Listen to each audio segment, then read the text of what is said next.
Hey everyone, this is Stephen Strong at Cast Iron Cookware, where you can find information to help you better collect, restore, and use cast iron cookware. Today I'm going to be sharing my Century Series Skillets, and we're going to be doing that coming right up. Before we get started, I just want to say thank you to everyone that's purchased my product, Easy Beezy Cast Iron Seasoning. The purchase of this product helps keep this channel going, and I just want to say thank you so very much. So let's get on into our video. Okay, we're going to kind of take a quick look. This is my Century Series set right down through here. It's kind of hard to see, but I'm going to pull these down individually and we're going to take a look at them. Before I get started showing the Century Series, I need to talk about the Century Series itself. When Birmingham Stove and Range first started, it was in the 1920s whenever they founded the Birmingham company. The Red Mountain Series started in the 30s and ran all the way up until the 50s. Now the Century Series took over in the 50s, so there was a little bit of overlap of the Century and the Red Mountain era. They were being produced at the same time at one point in the history of Birmingham Stove and Range. But the Century, I believe, it came from the idea of a mid-century piece. I'm not totally sure, but the Century Series started in the 50s. The automation came around that era, and then later on they started with the Dysomatic and really started producing a lot of cast iron. There were some size changes from the beginning of the Century Series until they ended in 1991, and we're going to talk about some of those as we go. But here we go, number 3.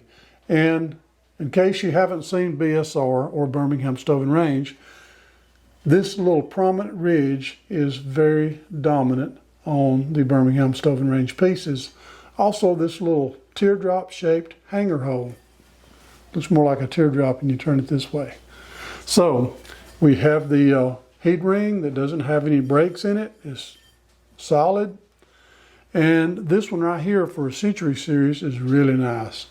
You can even see where they milled this piece after they got it out of the molds, and has like a swirl. You hear people call them nice swirls.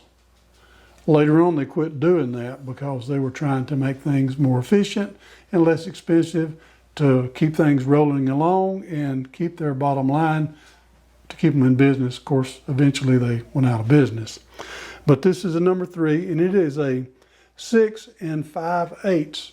Another thing that's very indicative about Century Series pieces, they have the descriptive sizing, and the number NO.3, you'll see that in Birmingham Stove and Range Century Series along with the descriptive size.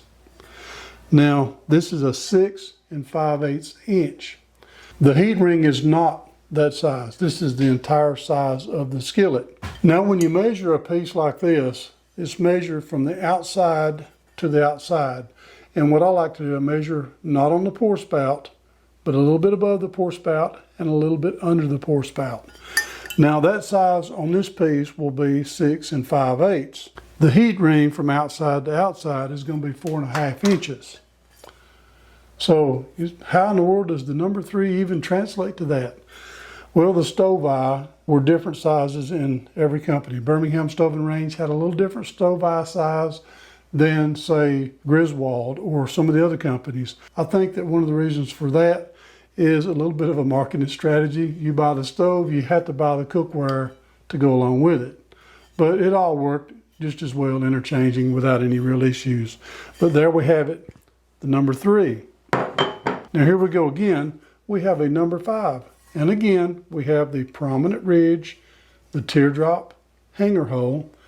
This one here has a neat little mark inside the teardrop. I believe it is a D. Now, at one time, we believed that these were shift marks. It'd be an A for A shift, B for B shift, C for third shift. But where did the D come from?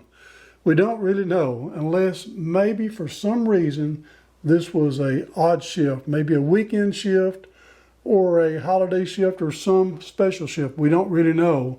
And if you have any information on that, please leave it in the comments. Everybody would like to know. Very interesting. Okay, the number 5, this particular one is an 8 1/8.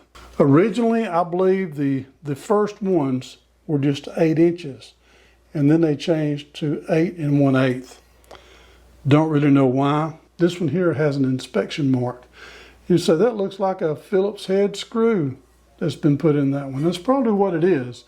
What they've done, if they had issues with a piece, say they're having a casting flaw and they're saying, we don't know which mold it come out of, they would go and they would put a screw in the mold so that whenever they come off the end of the line, they'd say, oh, that's the one that we're looking for, but there's nothing wrong with it. It looks good. Okay, take the screw out, put it in another mold, and we'll look for it on another mold. So it's kind of a quality control mark. This one right here is very, very smooth. So I wouldn't say this was a later piece. I would say this one here was probably still from around the 70s or maybe the 60s because it's still really smooth.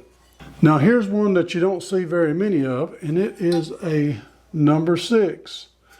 Again, we got the prominent ridge teardrop hanger hole, and right here we have 9 3/8 descriptive size. Okay, the number 6 is a little more rare. I wouldn't say extremely rare, but you know, it is for a Century Series. You don't run across that many of them. Like I said, it is a 9 5/8. They didn't change the size on this one, I don't believe. It stayed 9 3/8 through the whole time that they made them, I believe. I don't think there was a change. But if you have one with a different size, let me know. And here we are again with this cute little number in the hole right here. This is a number 2.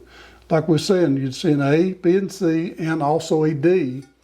And this one here has a 2, which you'd see a 1, 2, and 3. I've even heard of people that has a 4. And I've also seen the use of dots. 1 dot, 2 dot, 3 dots, or 4 dots. I would say that if the number 3 is worth about 25 or 30 bucks, the number 5 is probably worth 30 or 35 bucks. The number 6 may be worth $100, maybe even 125. Now prices with cast iron is all over the place. One day you might see something go for 100 bucks, and then a month later you see it go for 200. Again, somewhere around 50 bucks. So this is not written in stone or not written in cast iron, so they fluctuate. One thing is known for sure is the 3s, the 5s, the 7s, and the 8s are the most common pieces, the most easy to find. The 6, the 9, the 10, and the 12, and the 14 are a little harder. Now the 9 is one of the hardest ones to find in the Century Series. They didn't make a number 4 in Century Series. They did in Red Mountain. Now the number 4 Red Mountain is, I've seen them go for $1,000. Here we go, number 7. This is another piece that very smooth on the inside. I think one of the earlier number 7s will be a 9 7/16. And this here is a 10 1/8, a little bit larger. And here we go, another one of those quality control marks. See the little X where the Phillips screw head was at? And again, we have the prominent ridge. If you notice, this one has a little more prominent edging. So one reason why I want to say that it's probably early 70s, maybe the late 60s. And the number 7's probably right now, because 7s are a great size, probably worth about 50 or 60 bucks in great condition. Also the number 7's, for a little while they were 9 11/16 in the Century Series. They moved from 10 1/8. And we also see 10 1/4. And then they eventually done away with the number 7's and the number 8's and made a combo skillet to cover both of them. We'll talk about that one in a minute. Okay, the number 8. This one right here is a number 8. It is a 10 5/8 inch. And here we go. We got the Century descriptive font and the size. Again, the prominent ridge, teardrop hanger hole. Everything about it screams Birmingham Stove and Range Century Series. Nice, smooth surface. There's no mill marks, no swirls, but it's still nice and smooth. The number 8 was 10 5/8 up until the mid to late 70s. And then it was a 10 3/4 right before they changed to the 7-B7. So here we got another. This is the number 10. Kind of hard to find, not what you'd call rare. but not very common as well. This is a 12 7/16. And eventually they changed in the late 70s to 12 1/2. So this was a little earlier before that. One reason why we can tell, because we have the nice swirls where they milled this piece. So I would say this in here is going to be from the 50s or early 60s. And being a number 10 Century Series in decent shape with some swirls, I would say it's probably worth about $100. But like I said, these prices can change quick. Okay, right here is a number 12, a lot larger piece. And if we look, we have the descriptive font, number 12, and it also has 13 7/16 on the size. Now it's 13 7/16 until the late 70s, and it changed to 13 1/2 inch. Now this one here is probably right before the change. This one is made in USA. All of them are made in USA, but this one here says made in USA. They kind of done that in the late 60s on some of the pieces, in the early 70s, and it just became more common for them to put made in USA on them. Some of the pieces will have made in USA in the center part of the pan. Now with the number 12, we have the helper handle, which is really small. It's kind of a rounded with a little hole in it. And this being a later piece, it's kind of rough. I mean, you can almost, there's no milling, a little bit of roughness, but it's still a great pan. Number 12, I think I bought a number 12 with a lid a few years ago and paid like $125 for it. Now a number 12 with a lid will probably be $300. But without the lid, I would say $125 now. And last but not least, we have another one that is made in USA. This is number 14. And the number 14 has a helper handle as well, a little bit rounded. And this one has the made in USA. The size marking is number 14 and it's 15 inches. Now, at one time they were 15 3/8. And then in 1966, they changed to just 15, and they just stayed 15 throughout the end until they went out of business. Now this one right here is another skillet that's a little bit on the rough side. It's been used a lot, so it's a little bit smoother.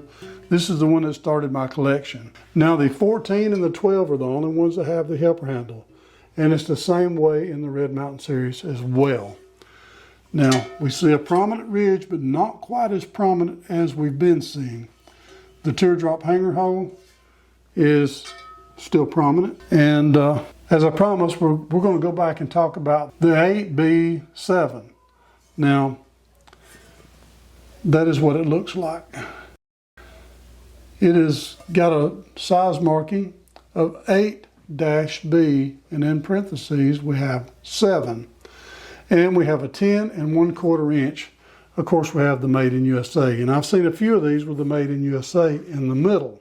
Now this one here is still kind of smooth. So I think these come out in the late 70s or mid to late 70s. And this was a way to make more room in the molds. Effectively take care of two birds with one stone. Is they done away with the 7, they done away with the 8. And they started putting two of these on the same mold. That way they could get more bang for their buck. They fit better because they was a little bit smaller, and a lot of people loves the number 7. And I've always said it, the number 7 Birmingham skillet is one of the best skillets ever made, especially the Red Mountain. Love those things. Perfect size, perfect weight, just wonderful. Also in this particular series, they made a Dutch oven and a chicken fryer with a lid that matched all three pieces. The lid would work on every one. And one thing I love about Birmingham Stove and Range, the skillet covers cover the pour spouts on both sides. So the skillet covers, Dutch oven covers, and the chicken fryer covers all interchange. They all work across the board, as long as you get one from the right era.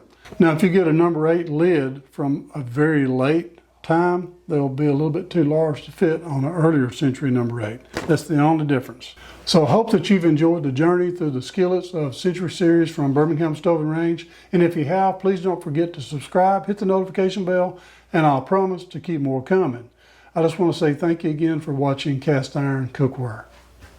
Before you go, I would like to share something with you really quickly. In Romans chapter 8:28, it says, "And we know that all things work together for good to them that love God, to them who are the called according to his purpose." I just want to say, share the word and be a blessing.